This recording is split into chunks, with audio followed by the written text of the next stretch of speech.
All right, everything appears to be in order. So, oh wait, hit the thing again. I gotta get myself a new mouse. Gotta get myself a new mouse because it's starting to double click things that I don't actually double click on. Because it is a Logitech G203 Prodigy gaming mouse. And though I don't do too much gaming on my PC, I like it because it has like the little glowy effects on there. But I gotta get a brand new mouse.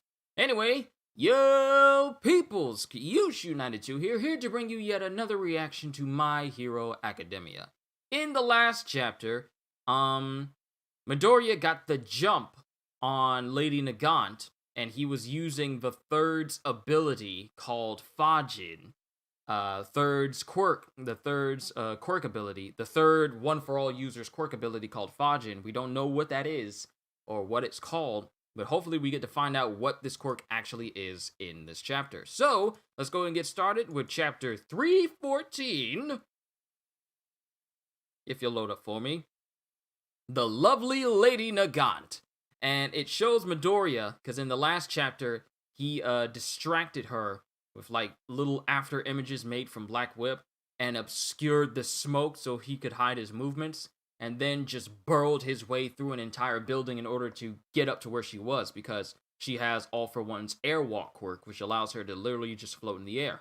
And he tunnels all the way through all these buildings and manages to get a hold on her arm, point blank.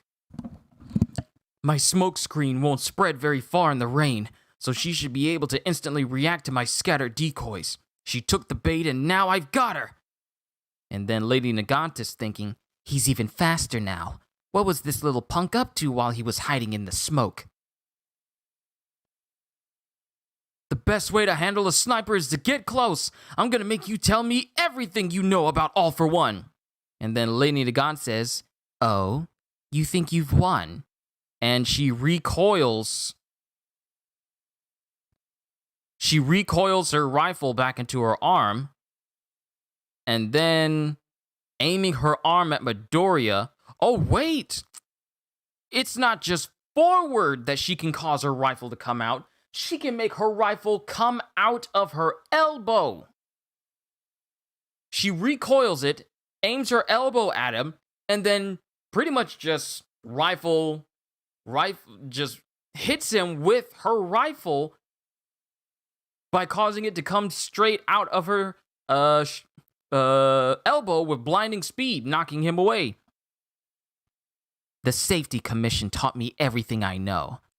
And Midoriya barely manages to avoid getting shot by her rifle that she's aiming out of her elbow now. So it's not just straight through her arm, straight ways she can cause her rifle to manifest. She can literally manifest her rifle in any direction. That's crazy. But she says, the Safety Commission taught me everything I know. And Midoriya barely manages to get shot by the rifle. And then he says, then why work for All for One?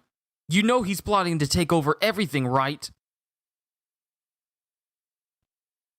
And even though he's saying this, she's just looking at him nonchalantly. And he still says, so why? I know you used to be a hero.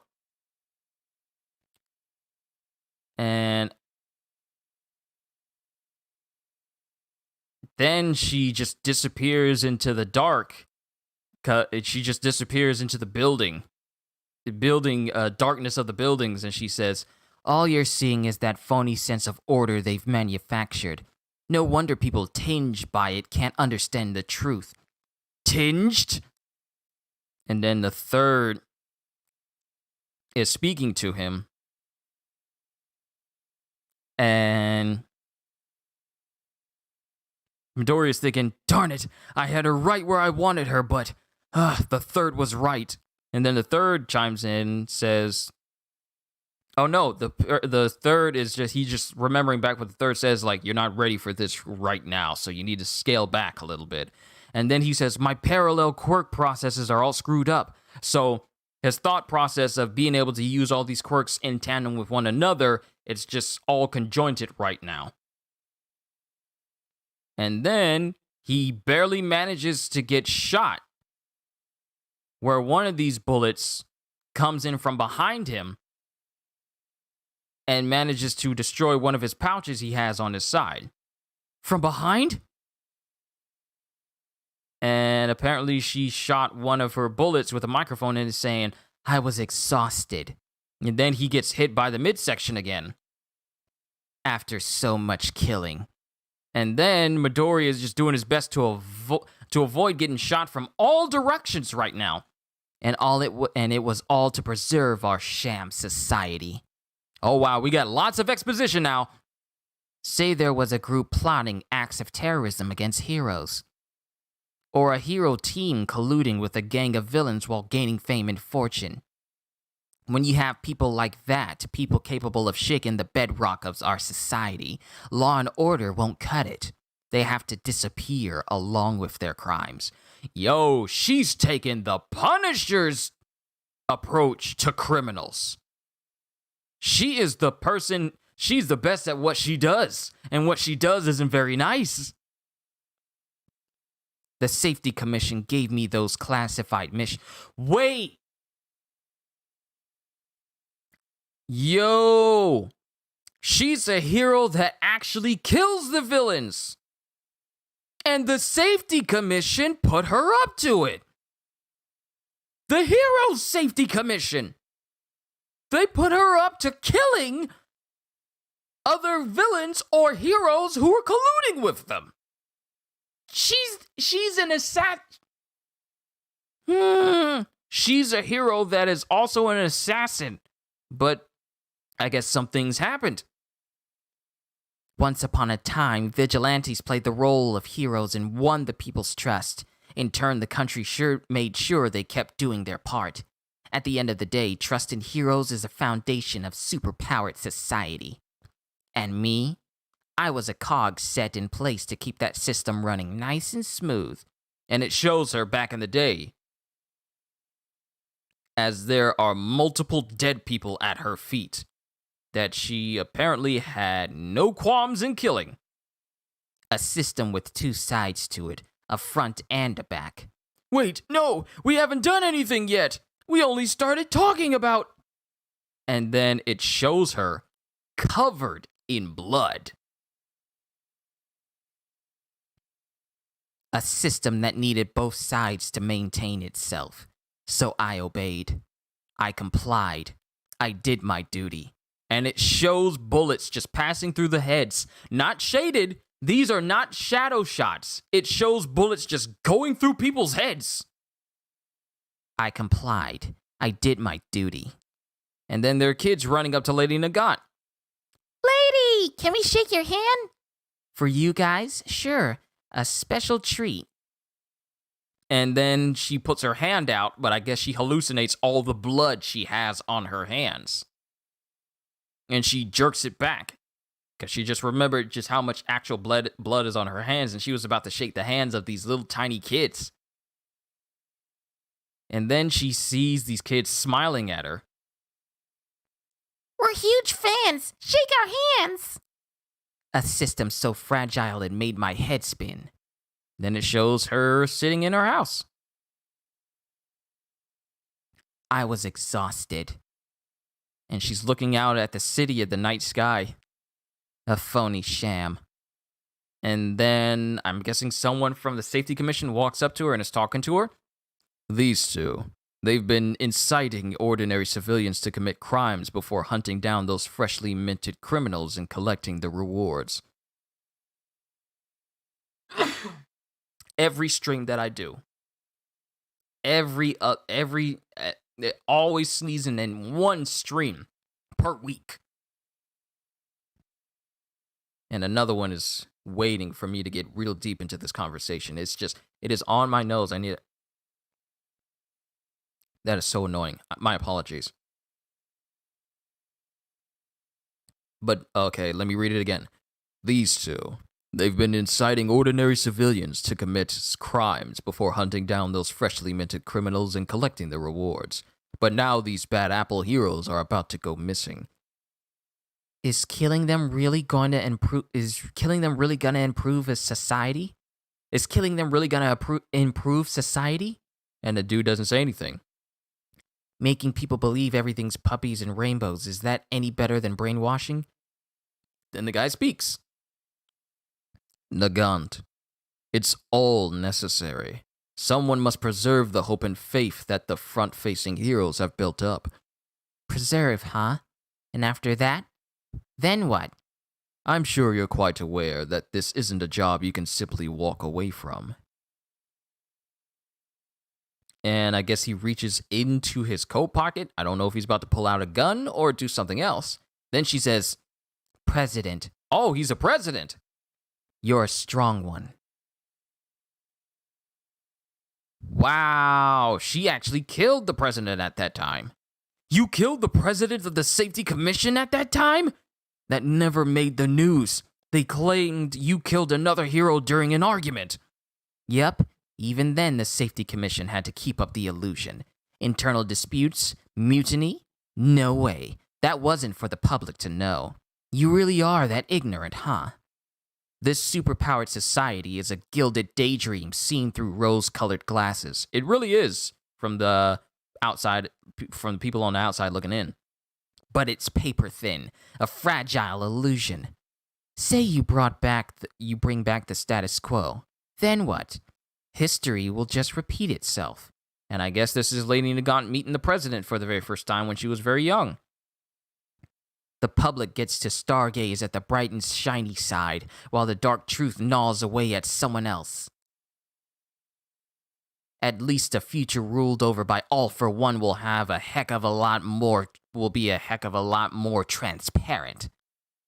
Wow, she is okay with all for one taking over. And then Midoriya looks over in her direction and says, over there, the 5th, pinpoint focus. And he uses Black Whip. And he just barely grazes her face in an instant. This kid, he analyzed my moves based on my shot trajectories? Maybe I was ignorant, but I'm starting to see things clearly. And Midoriya immediately rockets towards her.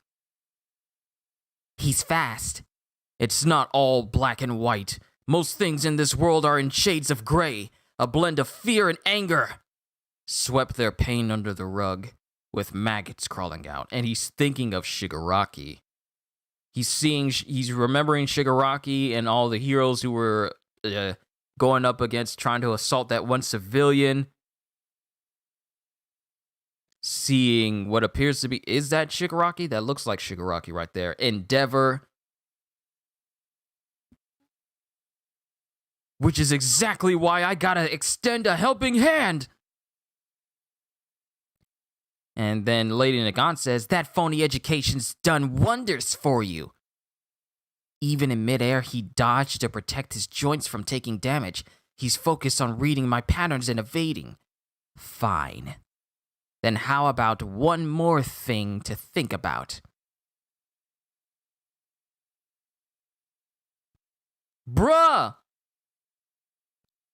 She aims at Chisaki. You done yet?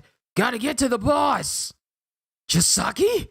And this is when Midoriya finally sees Chisaki, and Lady Nagant prepares to shoot at Chisaki in order to distract Midoriya.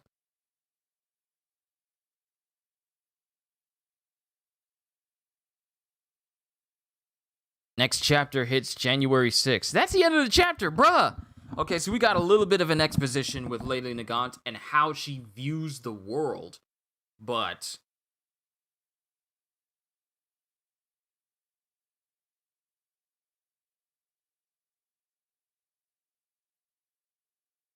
am I live? Oh, you guys scared me when you said, did I just start?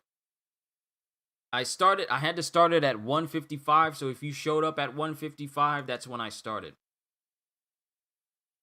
Also, hey Lucky, Karma, Sensei Nam, and Cinderon Greywood. You sound like someone that should belong in Harry Potter or in Lord of the Rings with that type of name. I knew a friend of mine when I worked at Best Buy. Her name was Catherine Biggerstaff. She had that type of name too.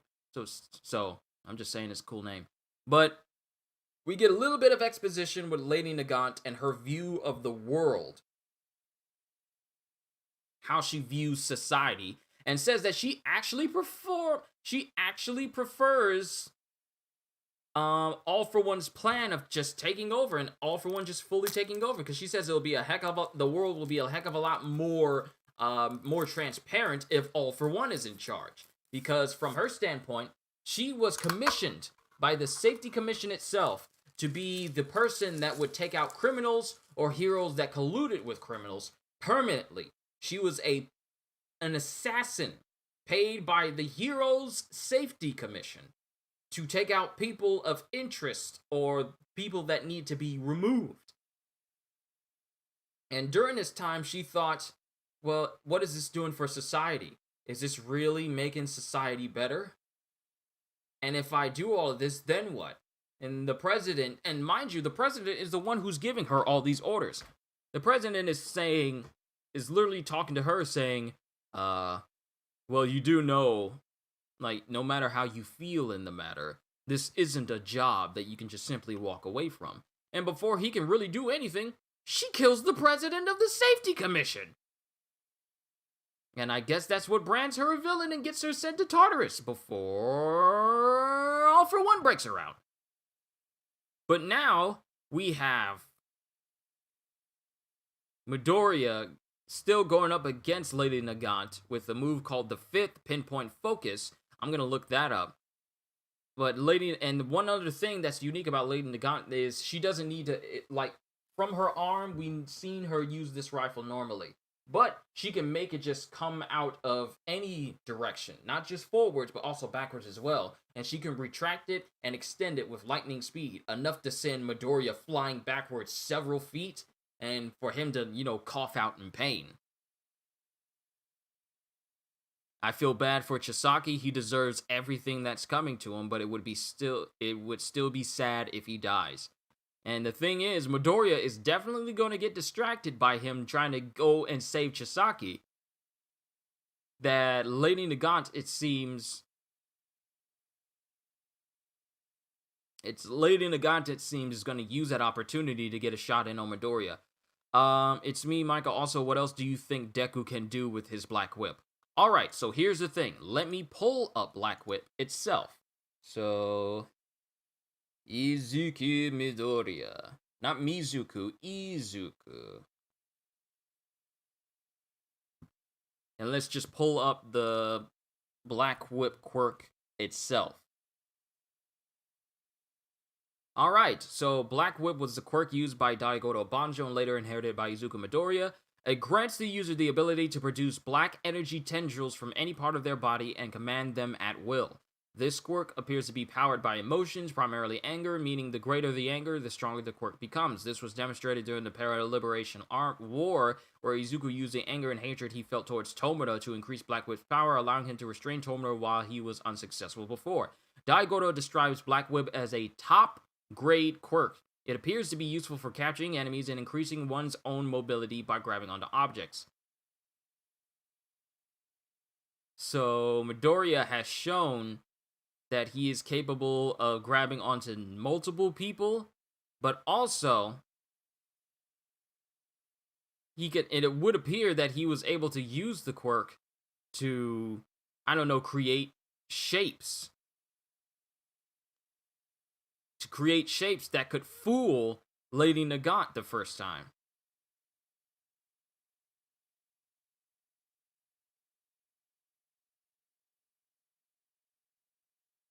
So let me actually find that real quick.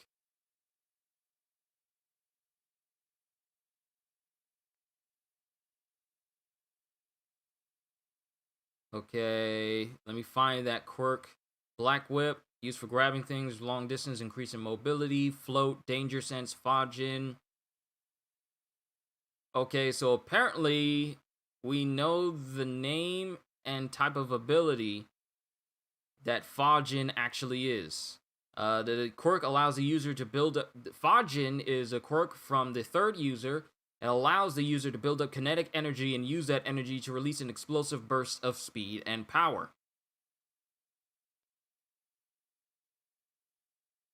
Deku uses this quirk while fighting Lady Nagant. He uses smokescreen to hinder her vision so he can jump around from building to building, gathering kinetic energy before jumping out of a skyscraper and grabbing her.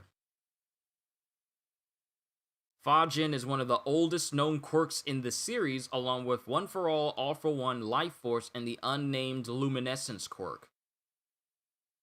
So, Midoriya has one of the oldest quirks in the series at his disposal now. So now he has a kinetic booster.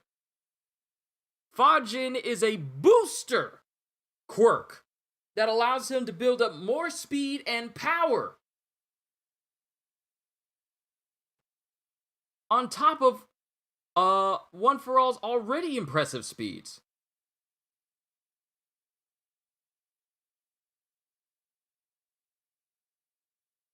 That is really interesting.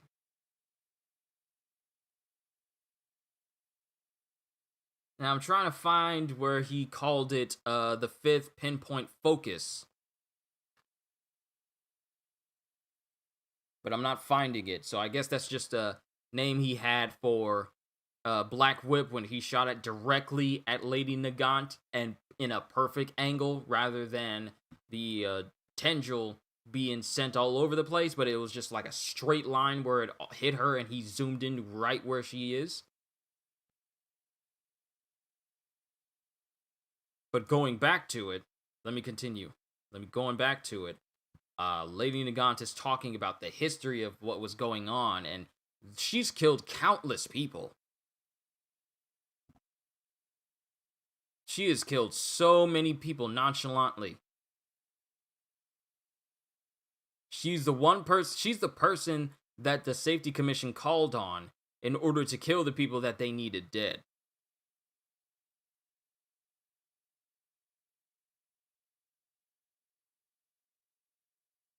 And as time went on, she was talking to the dude saying, "Is killing them really gonna improve society?" And he doesn't answer. And then she says, "Making people believe everything's puppies and rainbows, is that any better than brainwashing?"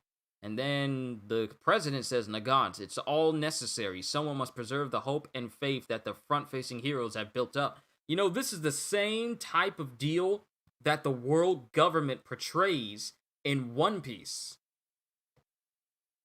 They do some seriously shady stuff behind the scenes, but they keep up this facade that they're here for everyone and for the benefit of civilians and for the safety of everyone. But they're doing all this dark, underhanded, and sometimes even downright villainous sounding stuff in the background. Like, you have heroes who, in the forefront, like, say, people like Endeavor or All Might, going out of their way to protect civilians and look like the beacon of hope for all people.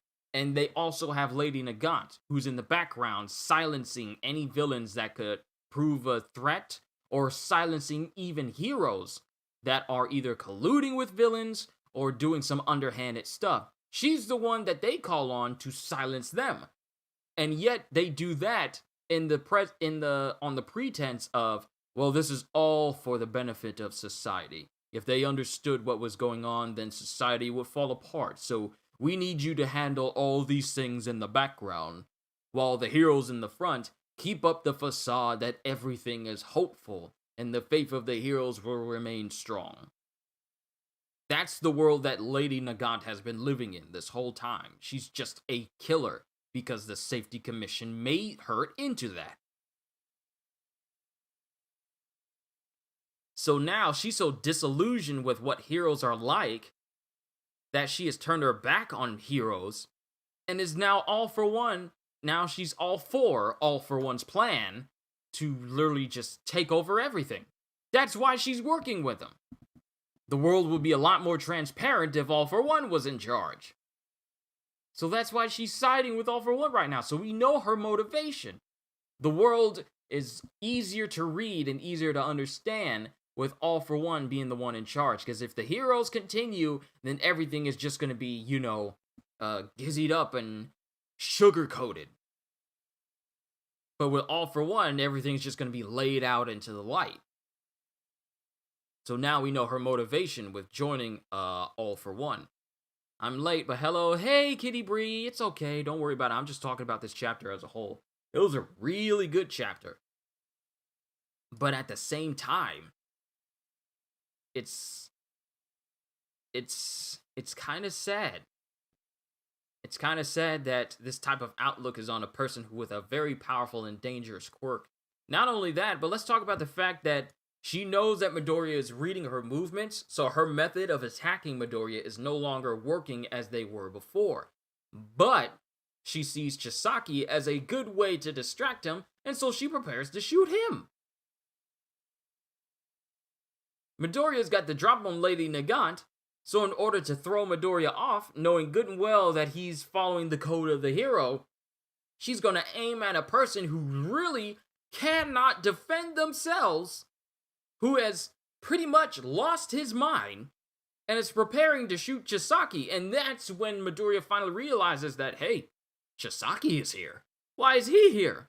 Seeing how he reacted to actually seeing him, that is more than enough of a distraction for Midoriya to be sidetracked and for Lady Nagant to shoot at him again. That's the opening that she's looking for. Not just him trying to protect Chisaki, but him being distracted that Chisaki is there in general.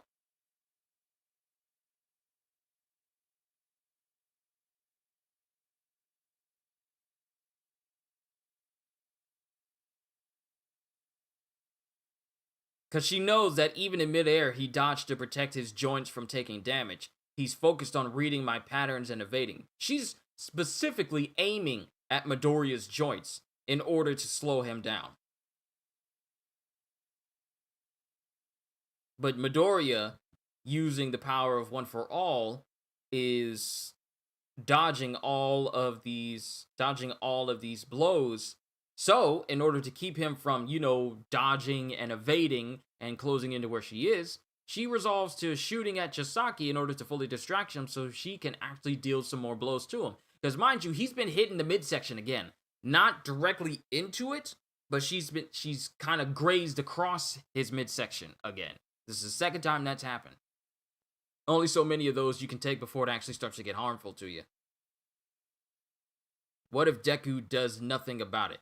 What if Midoriya does nothing about Chisaki getting shot? That is not something that Midoriya would do.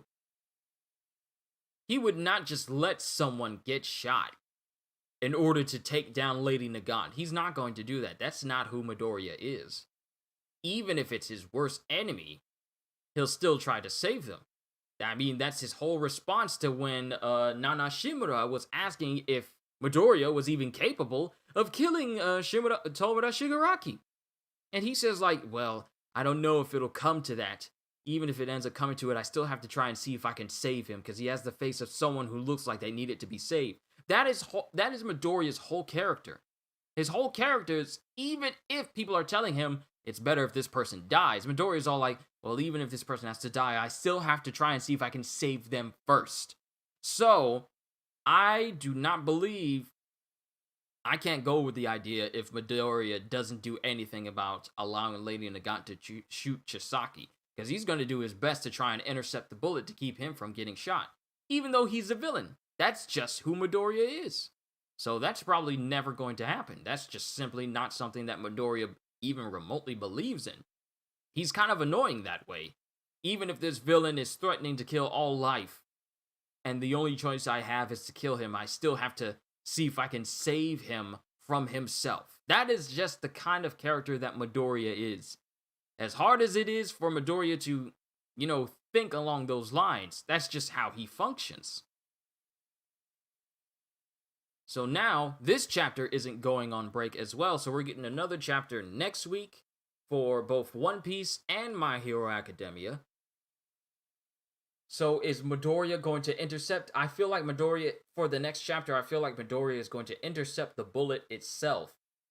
But it's going to leave him open for Lady Nagant to deal maybe not even a fatal wound, but at least a debilitating one. That's how I feel. He's going to try and save Chisaki to keep the bullet from hitting him, but in the process, Lady Nagant is going to anticipate it, and she's going to shoot him to incapacitate him and render him not able to put up a fight no more. That's what I feel is going to happen in the next chapter. I just get that massive vibe from it.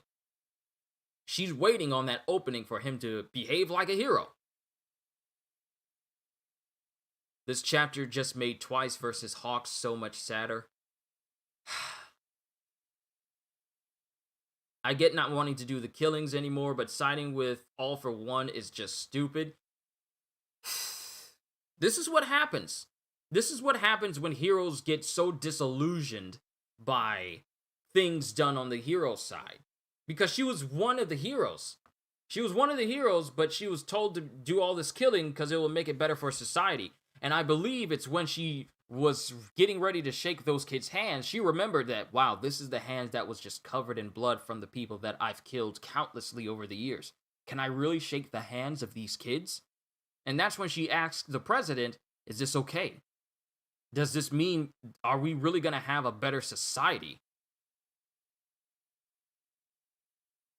If I continuously do this, what about the people? I mean, aren't we kind of brainwashing people if we make them think that everything is okay when it's not? Telling people that everything is going to be all right when it's not. Isn't that like brainwashing? Making everyone think that everything's all rainbows and puppies, but it's not.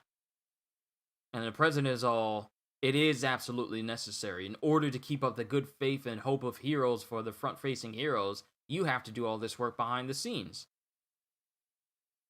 And then she's wondering, well, what's going to happen when all of it is done? And the president is all like, this isn't a job you can just simply walk away from. Pretty much saying that once everything is done, you got to disappear as well. Not just disappear from this whole country and no one ever finds you again. No, you mean have to disappear as in... And then she shoots him. And that pretty much must be the thing that gets her landed into Tartarus.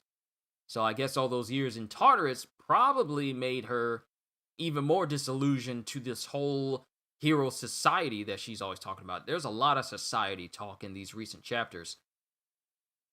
So when All for One came in with that good talk, with that level 100 charisma, with that roll 20 charisma speech check, come in saying that with All for One in charge, he's going to make everything much more transparent and he's not going to sugarcoat it like the Hero Society has done. That's pretty much the angle that she's going with. It's not a good idea, but given how she's been doing this whole Assassin for the Heroes thing for so long, and part of her just doesn't want to do it because of the impact it's not only having on people, but kids who come up and shake her hand, she's pretty much was done with it. And then being told that, well, you can't just walk away from this job. So she ends up killing the president, gets her landed in Tartarus, and then All for One frees her, saying, like, I'm going to make the world better. Stick with me, and this whole hero society will change. And that was enough for her to join up with him. Who knows what's going to happen after if she brings in Midoriya. Imagine if he takes the bullet for Chisaki and then gets captured.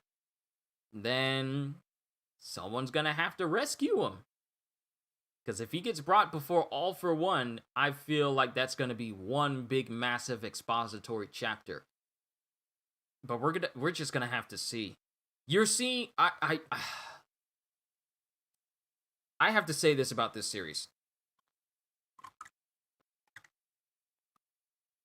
What if Deku gets captured and then All Might and company get Deku's class to save him? I was thinking the exact same thing, but I didn't want to jump ahead of myself. Karma, stop reading my mind. Stop it. But if Midoriya gets captured, it's going to be a mad dash for everyone to try and get him, because All for One has been trying his best to get his hands on One for All itself. If he gets his hands on One for All, then it's all over for literally everyone. Our boy is going to most likely get captured soon. He's going against all he's going up against all My Hero Academia themes, overworking like AM, fighting alone like Katsuki, overworking like All Might, fighting alone like Bakugo, and now disobeying One for All's holders' orders, So he's not paying attention to the tropes that causes people to get captured. He's not listening to the tropes that causes the main character to get captured. He's overworking himself, constantly running around cities, not getting the sleep he needs.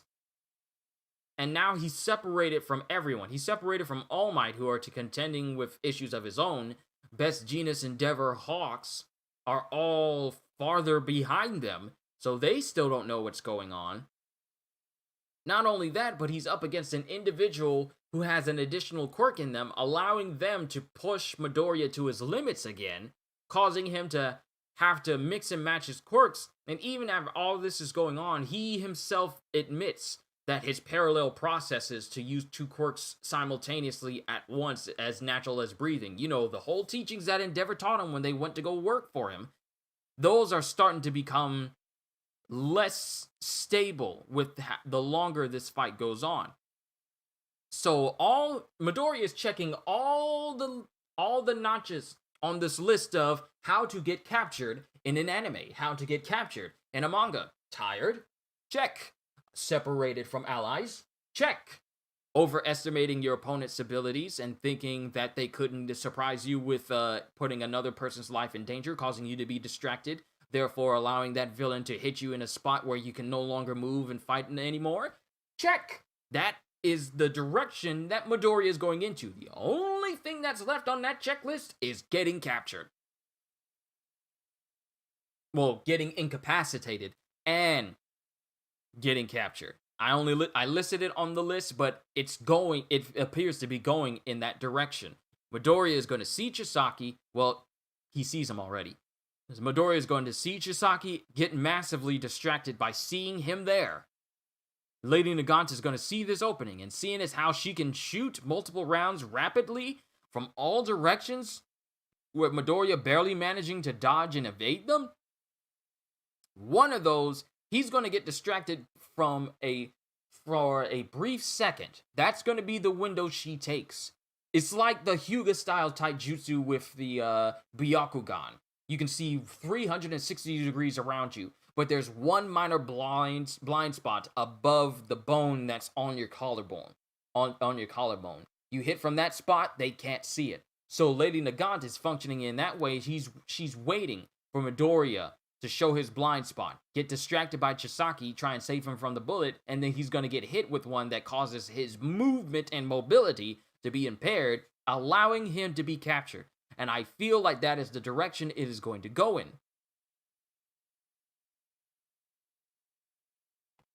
Not only that, but he's also taxing his body by using the third One For All user's Fajin quirk ahead of actually being used to it, because the third user warned him, okay, I know you're trying to use my quirk along with your other ones, but you need to take this slow and you haven't trained with it properly. Midoriya, in slight desperation in order to get where Lady Nagant is, uses this quirk along with his other quirks. So who knows what it's doing to his body, trying to overtax it and use a quirk that he has not fully grown used to yet. So that just adds on to impairing him in the long run. Because once this fighting's done, he's going to feel the brunt of all this extra that he's been doing. Bringing out Black Whip, using his float quirk in order to, stay mobile in the air. And then using the Fajin quirk to build up kinetic energy to get around real fast and use the power from that. Not only that, but using the overarching stocking power of One For All as well. Plus smoke screen and danger sense, all of that takes a toll on the body, and he's facing off against an opponent who is patient enough to let him get close enough and then rifle elbow him in the stomach and knock him away. She's taking her time. She's surprised by some of the things that Midoriya does, but it hasn't broken her composure completely. Even when Midoriya came through the building to grab her by the arm, she was briefly surprised by it, but then retracted her rifle, righted herself, and knocked him back away, only for her to disappear into the night sky again.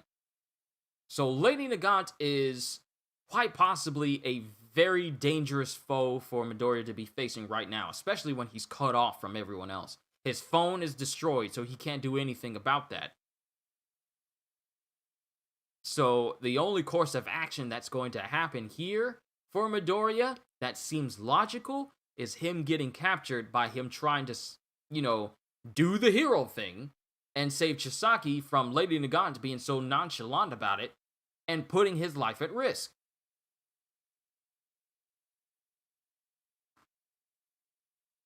So yeah, Midoriya is falling into that classic anime trope.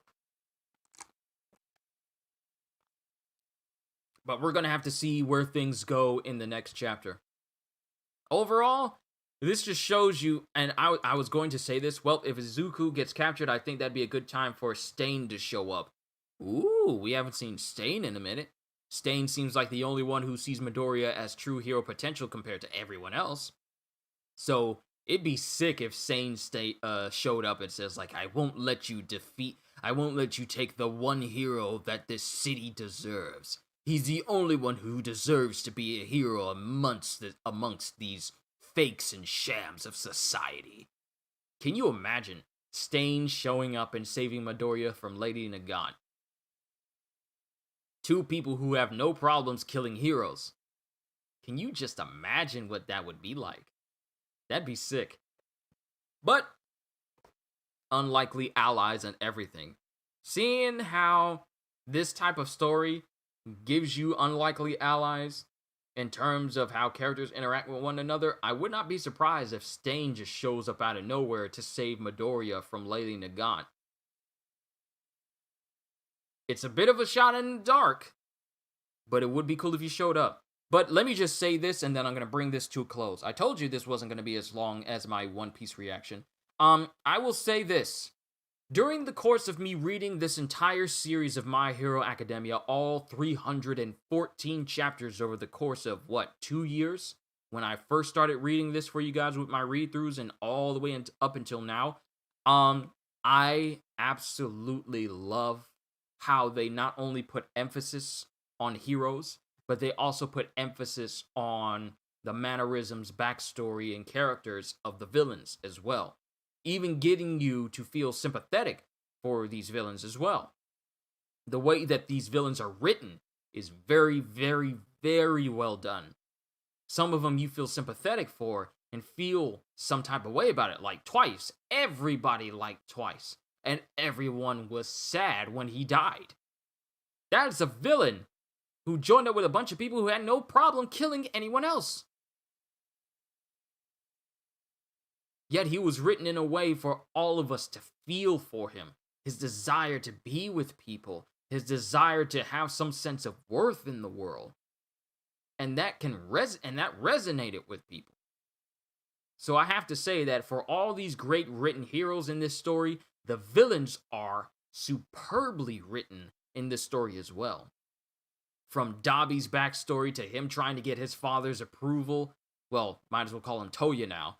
Toya growing up, trying to use his quirk to impress his father, but it's not good enough. Even putting his own body at risk, burning it in order to, get his father to accept him. Then we have Himiko Toga, where everyone treats her weird because of her quirk. Then you have Twice, obviously. Tomura Shigaraki grew up, had an out-of-control quirk, had an ungrateful and abusive father, and that anger led to him pretty much killing his entire family and dog. Only for All For One to step in and groom him and make him into the individual he wanted him to be in the future. It's like these villains are written so well for this story where we're supposed to be, for the most part, rooting for the heroes and their triumphs. But when these villains have these specific moments where they have their moments to shine and, give us more than just simply, I'm going to destroy everything, you can't beat me, mwahaha. No, you actually have some character development with these characters over the course of the entire story. Like, looking back at Shigaraki the way he was back then, did we honestly think that he was going to be what he is right now? Looking back to where Twice was before he died, did we honestly thought he was going to wind up where he was? Looking back where All For One was when we first met him. Then seeing him in prison in Tartarus. Did we honestly think that he was going to break out of Tartarus so soon and then enact his plan of becoming the Demon Lord of Japan? Literally causing the entire country of Japan to just be thrown on its head just by him merely escaping and freeing people? No. It's just so much progress. I have to commend Kohei for making this story. The story here for this series is fantastic. I enjoyed every little bit. I know some people don't like some of these recent chapters because they feel like it's dragging it on just a little bit. And I can understand how you guys feel if you don't like how the pacing is going for this story, but we had quiet moments before the whole Shigaraki battle. We had quiet moments before All Might went up against All for One. We had quiet moments when Midoriya had to face off against a villain who was far stronger than he was, and he had to break his limits and his body in the process in order to face off against them. We have to have quiet moments in this manga before things explode. We have to.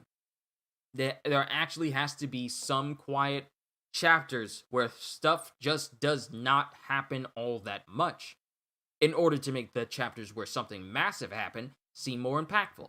Because if you get a chapter where something cool really happens in that chapter, it's all like, oh, that's cool. I wonder if the next chapter is going to be that way. And then you get it, and it's slightly above it because you still have some underlying excitement from the previous chapter you read. Whereas if you read a chapter where nothing happened at all, and your emotional level is all like, that chapter was all right, and it leads into a chapter where something just monumental happens, then you go from a 0 to a 10 real quick.